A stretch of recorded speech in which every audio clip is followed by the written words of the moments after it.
That was then, this is now. Susan Eloise Hinton. Chapter 9. Mark drove me to the hospital the next day, and I got 15 stitches in my face and had my ribs taped. As luck would have it, I got the same doctor that had sewed up Mark a few months before when he had been invested with the bottle. He remembered Mark all right. Most people did. He gave us a disgusted look and said, "Don't you punks ever do anything besides fight?" Mark rolled something real cute, but I don't get mad. I felt sick, ashamed of myself, even though I hadn't done anything. All I could think about was Mike's getting beat up for driving a black girl home. I kept remembering him saying he didn't hate the guys who did it. Well, I didn't hate the shepherds either.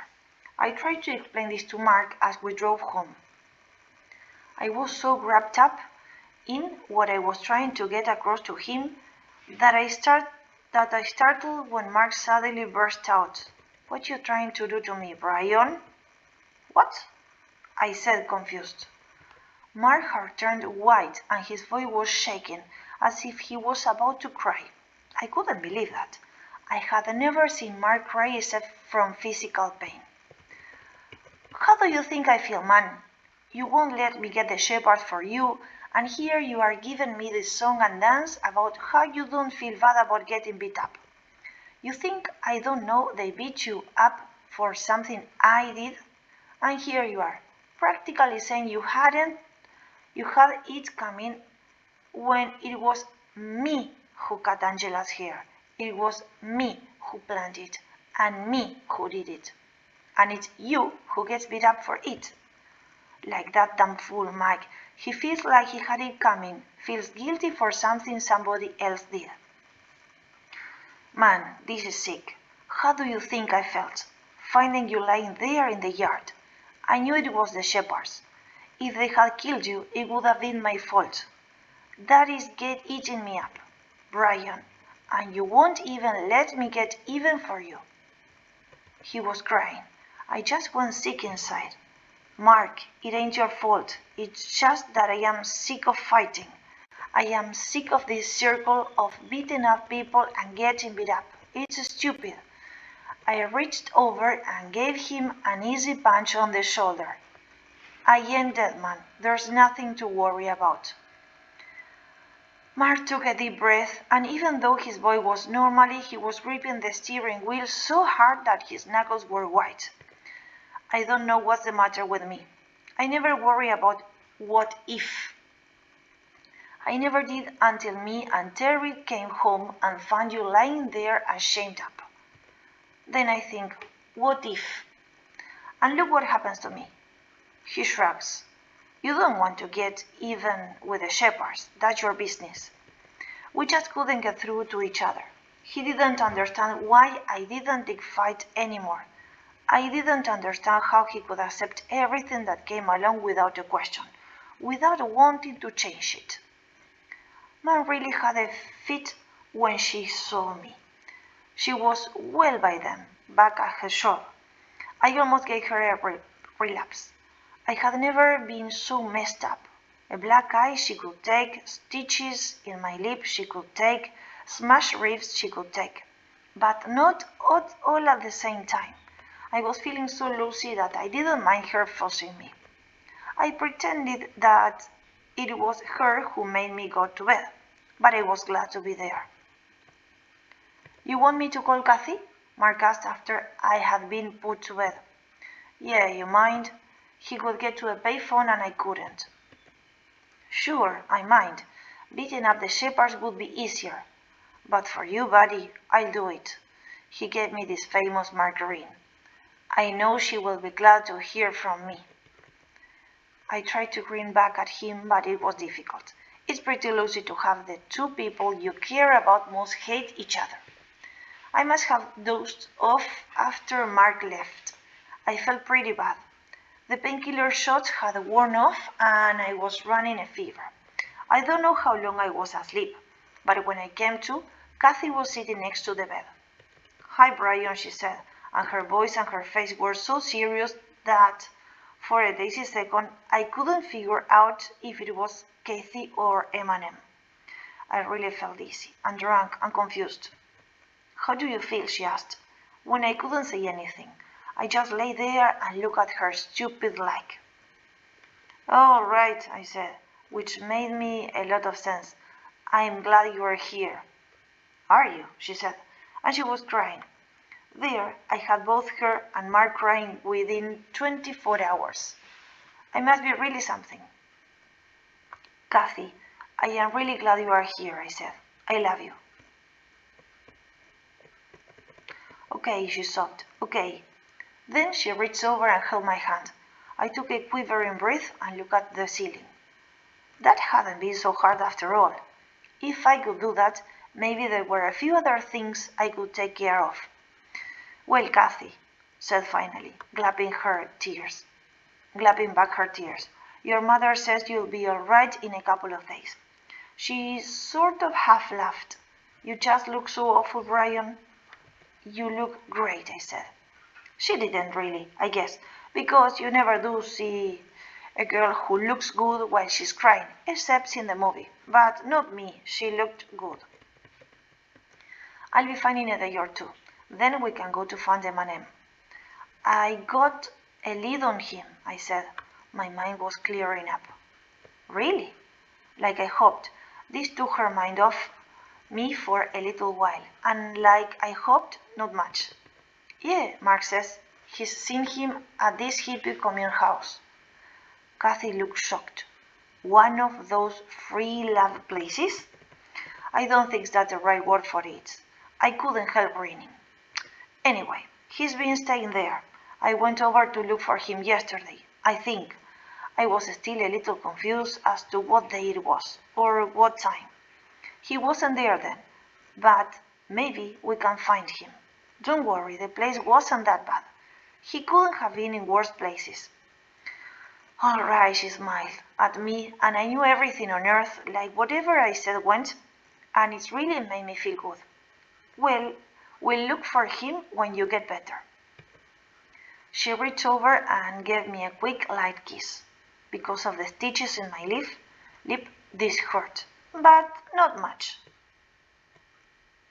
I took a couple of days sick leave from work. I didn't want to go to work looking like some prize fighter. But as soon as I was able, I took the car and went for a drive myself. I had been thinking about a lot of things. Kathy, Mark, M&M, and Charlie.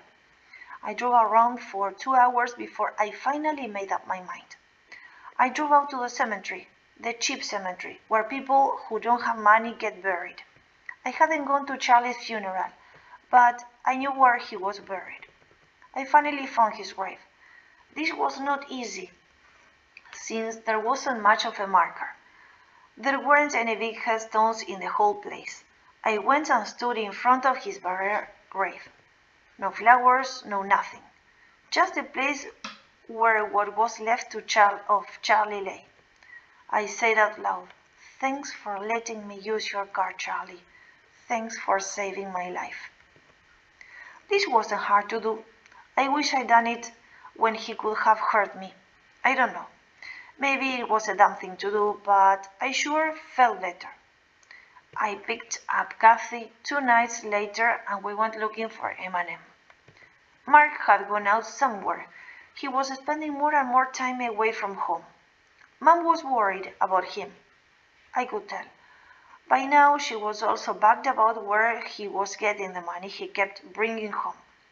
I still figured he was doing some serious poker playing, but I didn't want to tell Mom that, as she didn't have too high an opinion of poker or gambling in general. Me getting mixed up in that pool hustling business hadn't done much to glorify gambling either. "I just love your mother," Cassie said as we left the house. She and Mom were getting along pretty good. This was fine with me, as I thought her parents okay too. Right now Kathy was hacked off at her old man. She blamed him for M&M's running away. But I liked the guy. Most people do, I said. She knows everything within 20 miles of here. The mailman brings her all the stray kittens he finds, and the neighborhood grocer gives her free cat food. We were feeling real good driving to the hippie house. We laughed and kid and horsed around all the way. I figured we had a pretty good chance of coming home with M&M this time. There were two Volkswagen buses parked in the driveway of the old house. I knew they belonged to the hippies because of the flowers and slogans painted on them. One read, "War is unhealthy for children and other living things." Really bright. "This is where he is," Kathy sighed. I still can hardly believe that baby is living in a place like this. I guess big sisters always think of little brothers as babies, no matter how old they are. Maybe it was good for him, I said. Maybe being on his own made him grow up a little. I only half believe this. I had always had a good opinion of M&M minds, but being smart ain't being mature, as I have often proved. Anyway, we can't be sure he even wants to come home with us. If he doesn't, Daddy is going to call the cops and have them bring him home. He doesn't want to, but he keeps saying M&M has had his flying, and it's time he came home. This is my only chance to get him home without dragging the police into it. I didn't know that. Well, let's hope he comes with us. Maybe I could slug him and carry him home. Kathy laughed. No, let the cops do it if it comes to that. I'd rather have him hate the police than you. He walked up to the house. There were kids on the porch just watching the street. I stopped to talk with the biblical-looking guy. I'm looking for baby Bryon. He around? Yeah, he is. The guy was staring directly into my eyes. He had friendly, trusting eyes. Are you friends of his? Yeah, good friend. This is his sister. Kathy gave him the big smile she won me with. The guy smiled back. He's upstairs, I think. Suddenly the guy looked worried. He's been floating for a couple of days now. Oh, no kidding, I said, keeping my cool, and Kathy followed my example. Talk to his travel agent, the hippie said. He's the cat with the red hair inside. Travel agent? What's that? Kathy whispered as we went in. I didn't want to tell her. Didn't want to feel the sudden cold waves of fear that I was feeling. So I said, I don't know. We found who we were looking for. A big heavy guy with fire-colored hair, beard and mustache. We are looking for baby Freak, I said. I was beginning to see why M&M had acquired this other nickname. Most of the kids there were at least 17 or 18, with a lot of college-age kids. It was a real crowded place, but now I can't remember what everybody was doing. At least some of the kids were smoking grass. You could tell that by the smell. I was hoping the place didn't get raided while we were there. You can get busted for being at a place where people are smoking pot. Yeah, Red said. Man, that kid is on a bad trip. Kathy made a funny, yelping little sound. Some of these freaks have been dropping acid. Baby wanted to try it, so I sat with him. Bad trip, man, really bad. He's calmed down a little now, but all day today, me and some of these other cats been holding him, keeping him from jumping out of the window. I felt I was going to throw up. Kathy was as white as a sheet. Can we see him? She said, in a tiny, expressionless voice. Sure. We followed him up the stairs. He led us to the same room Mark and I had gone to the last time we were there. This time no one was there except the blonde chick, who was curled up on the bed asleep, and someone huddled in the corner. To my surprise, Red walked over to the huddle. Hey man, there's people here to see you, he said softly. Are they spiders? The person didn't raise his head, but the voice was M&M. No man, Red laughed gently. They are squares. M&M looked up and I hardly recognized him. His hair was to his shoulders. He was a lot thinner. He was dirty, and the expression on his face was one I had never seen on him before: suspicion. "M&M, baby, it's me, Kathy." Kathy kneeled down in front of him. He was staring at her, not seeing her. "Square spiders?" he said, and his face was controlling fear. "I don't want to see any spiders." "It's me, Kathy," she said again. "Your sister. Don't you want to go home?" It went to my stomach," M&M said in a high, unnatural voice. He was talking too fast. "I went down into my stomach and all these spiders came out. I never knew there were spiders in my stomach. I was there 10 years, and all that time these spiders kept chewing on me. They were big spiders." Cassie choked back a sob. "Baby, what have you done to yourself?" she said in a whisper. He seemed to see her. "Kathy?" I screamed and screamed and screamed, but nobody came to help me. He was shaking. He didn't look right. He looked sick. I kept trying to get back, but the spiders held me down and chewed me, and the colors went in and out. I listened to the colors, and they were screaming too. Red and yellow screamed loudest. The spiders were eating them too. He kept trying to jump out of the window, Red said. All day. We took turns holding him down. What did the guy want? A medal? He had given him the stuff in the first place.